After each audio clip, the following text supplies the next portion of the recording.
Bola som vtedy 6 mesiacov vydatá a išli sme sa modliť k chorej sestre môjho manžela. Vtedy som pocítila čosi zvláštne. Z dlaní som začala vylučovať olej.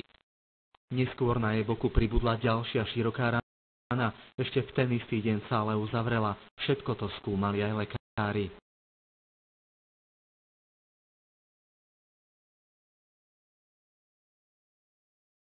Tie rany sú nesmierne bolestivé, neviem opísať to utrpenie, no vo vnútri som veľmi šťastná.